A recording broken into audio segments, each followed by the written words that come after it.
Sunshine Value Farm family, welcome back to another episode of The Farm. If you're new here, you are most welcome. Please consider subscribing if you haven't already, and also turn your notification bells on not to miss out on any episodes of The Farm. And of course, to all our returning subscribers, thank you so much. Really appreciate you all. Thank you for not believing in Value Farm. Thank you so much for always watching these videos right here, and thank you so much for your messages, guys. We receive those messages because most of you really write to us and really appreciate the work we are doing at Value Farm. It really makes us smile and makes us happy and even motivated to come back here so that we can do more episodes with you. And of course, sharing our journey is something that is really very good so that you can actually know what is actually at the farm. But anyways, we are back at the farm. It's a beautiful day. The sun is out, as you can see.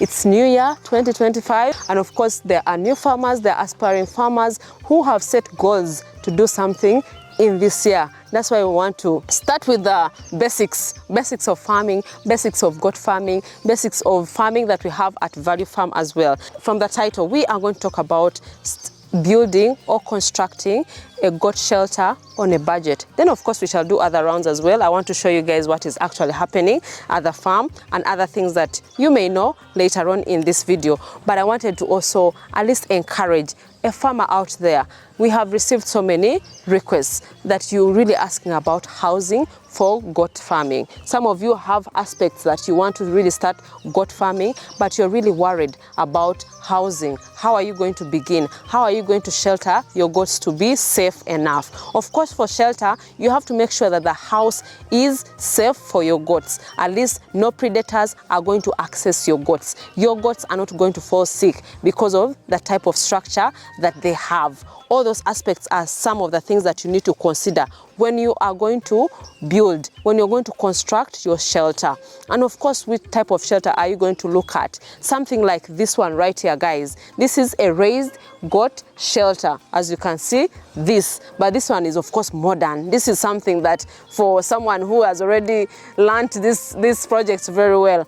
But of course, if your beginner doesn't refuse you, if you have your money, you can do something like this standard, so that you can do something that you can begin with and you appreciate it in the long run.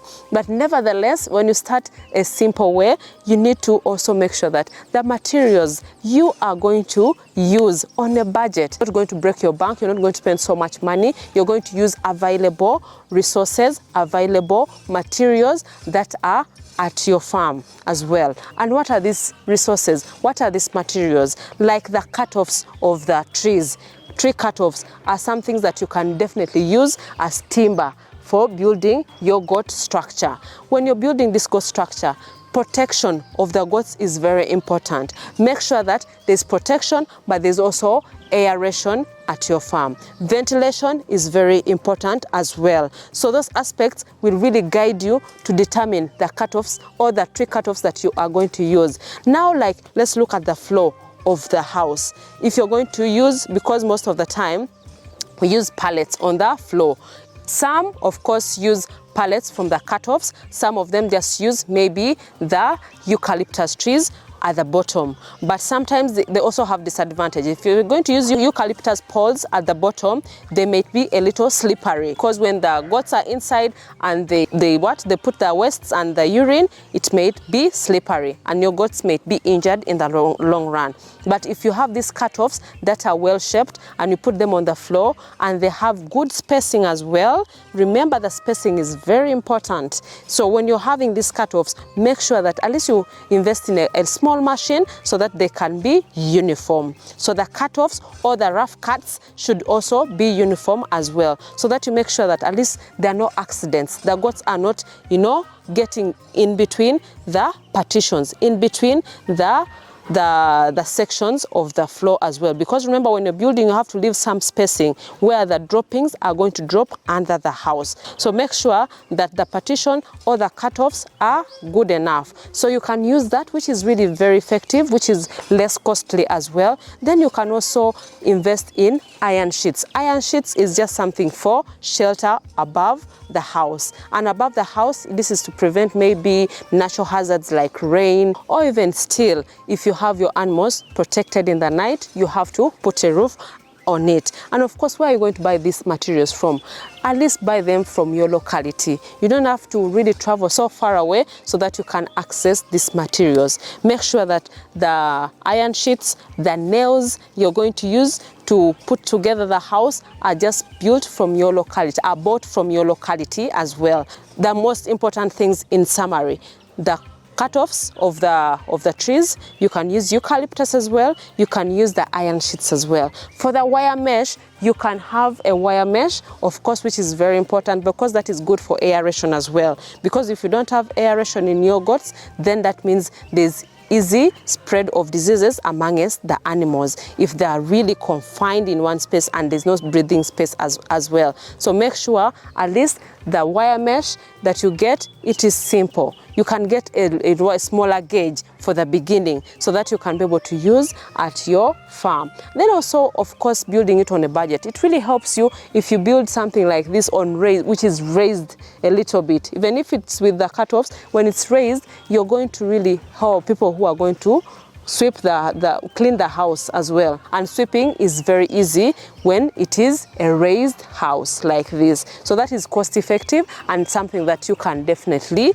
have at your farm. So if you're a beginner out there, don't get scared, don't get worried when you're going to start. Start with what you can, start with what you have at your farm so that you can start this project. It's not difficult, it's not rocket science. Have a shelter, have an exercising yard as well, because that is very important, guys. Having an exercising yard helps your goats to come outside so that they can also exercise a bit, so that they can stretch a bit and also have some space, and also access to sunlight. So that is really very important. And what do you need to really build the exercising yard around your house? You need only the eucalyptus poles, or you need natural fencing as well, or you can invest in the wire mesh. But wire mesh may be quite expensive for you to have, especially in the beginning, but natural fencing is very effective. If you plant your natural trees around around the house, that is also well and good, because that is going to be durable. You're not going to incur costs in repairs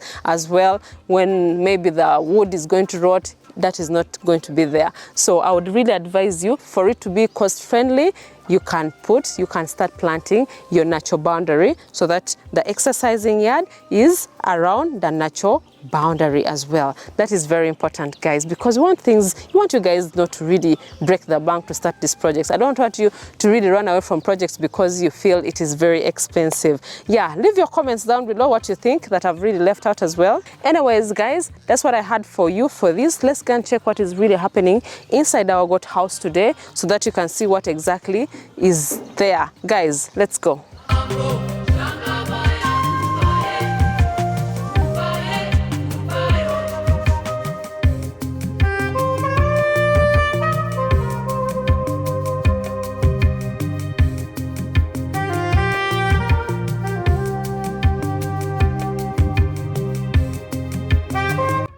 We are right here in this goat structure. As you can see, it's still morning. Yeah, and of course these goats have already finished to eat. So that's why you see they are quiet, they're not crying. Most times when you enter here, they start crying. But it's also time for them to really get out because they're supposed to go out to browse. We are on free range, and of course these goats have to go outside in the field as well. We have our goats separated. We have our goats on this other side. We have goats on this other side. There's a section on the other side. Those ones have already gone out. Those are the males because they graze in different sections. So we separate them according to the sex, that is the females and the males. Then we also have a section for the kids as well. Then of course on this other section right here, we have a separation for our pure goats. The exotic goats, that are 100% pure as well. We separated them from the high crosses as well because we need to keep our records. Mostly it's about record keeping as well, so that we can manage them properly. We see how everything is moving at the farm. That is why. So about feeding, guys, there's something that I really found very interesting today, because you know, feeding is something that is very important to us, and it's something that we always learn from. Whatever we give to our goats, we also learn how to make it even better for them. There are feeds that these goats actually like more, and there are some feeds that, you know, they like but not really too much. So today when we were feeding them early in the morning, we realized they love more of the alfalfa. So we dried our alfalfa, then we give this to these goats. So we dry alfalfa, then we mix it with the super napier. So when we mix it, most of the time they start with the alfalfa, because I don't know, I think it's just very sweet to them. We were even making fun about it here, that should be their meat, because whenever, even if you mix it thoroughly, you see them like picking the alfalfa, the dried one. That's what they prefer to eat more before they start eating on the super napier. So I don't know how it is on your side. For farmers out there, you can also let me know. Is it like that? Do your goats prefer the alfalfa more than the super napier or other grasses as well? Because this morning we gave them the alfalfa, we gave them the super napier, then we also gave them the lab. Actually, some of them are still munching on the lab. It is one of their favorite feed as well. So the lab is really nice. They also love it so much. We actually chop it sometimes we just bring and give it to them. That's what you see them munching there. They're trying to get the leaves out of the lab. But it was really just very funny how these goats are really being so picky. They want to eat the alfalfa first before they eat the super napier. But also it is nutritious, and we always cut it properly for them to feed in. You can see here, some of these are actually trying to look for the alfalfa, the dry one, but they're just seeing like the stems of the super napier on the troughs here. But we are going to be taking them outside because it's about time for them to go in the field, exercise as well, because they've been here from last evening. So they need to go out, browse, because these are natural browsers. They go outside and also browse in different parts of the farm. Because we separate them, of course the males are in a different section, then we have the females also in the different section. For the kids, some of them remain here, the ones that are not yet tagged and the ones that are not fit to go in the field. So the kids remain here, but we also have someone who takes care of them. So we make sure that at least someone remains behind to take care of these kids, and also make sure that they drink enough water, and also exercise, and also monitor their movements as well within the house. So guys, let's go and check on the grasses, because there's some grasses that we planted, like the alfalfa, the super napier is really fully grown. We are very proud we have the grasses there. We are not worried about the drought. January, guys, is a drought season here in Uganda. Most times we do not have the rains at all, and it's really very hot. So we are not worried about our goats starving. At least we know that they will definitely have the super napier ready for them. But I want to take you guys to the garden so that we can see how it is and how everything is on the other side. So guys, let's go the other side so that we can see the progress and see how everything is really going on at the farm. Let's go.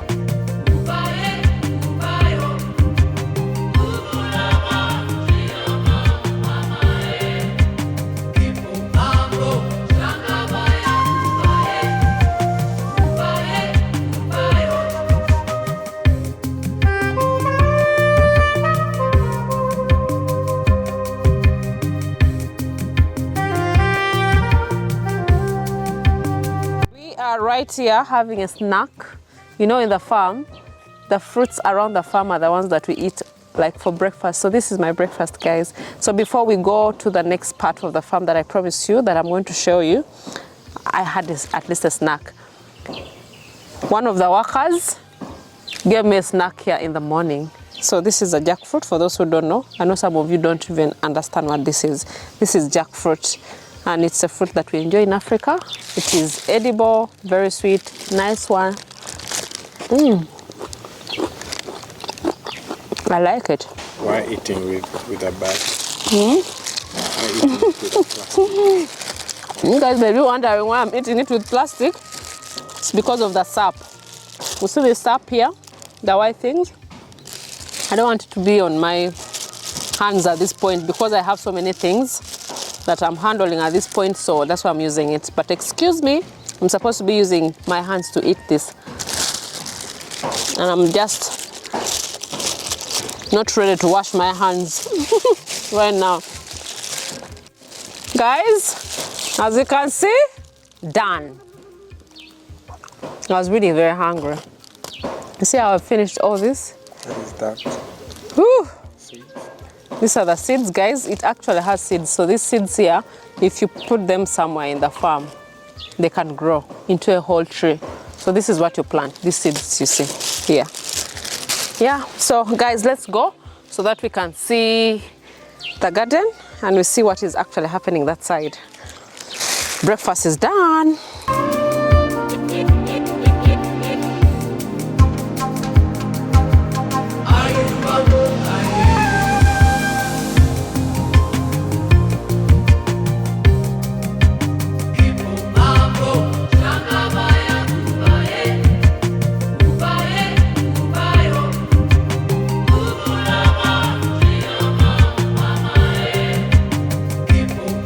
Guys, this is the alfalfa section.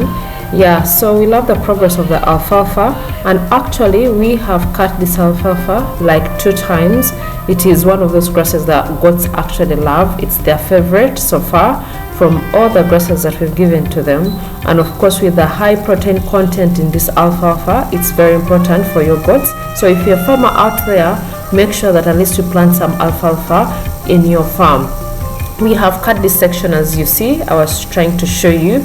Yeah, this is the section we've cut. It has regrown and it is still helping the goats so much. So that is the section that we have planted. We have irrigated it. I know it is dry season, but we are still watering it because January is dry season. So we are watering it so that it can at least give us more yields, and we are still using the same alfalfa. Then on this other direction here, we have the brocaria grass. Yes, we planted this one quite late, but we also had another section that was really very helpful for us because the other section had brocaria that we've been using in the farm. So this is the grass that we planted here. We actually just transplanted from the older garden to this other side of the farm, and it has really grown so much. It has been helpful. The goats also love it so much because the mixture of brocaria and alfalfa, it is a good mix. So goats actually love this a lot. So this is the section I was just trying to show you how we have also spaces in between for easy accessibility to the brocaria grass. I really appreciate everyone who has been watching this video up to this point. Thank you so much. And of course, if you haven't checked out our social media platform, please go to Instagram. It is Value Farm UG, Facebook Value Farm, TikTok Value Farm. Go see behind the scenes and also go and also learn something from it. But we really appreciate you all. Tell a friend to tell a friend. Till next time, bye.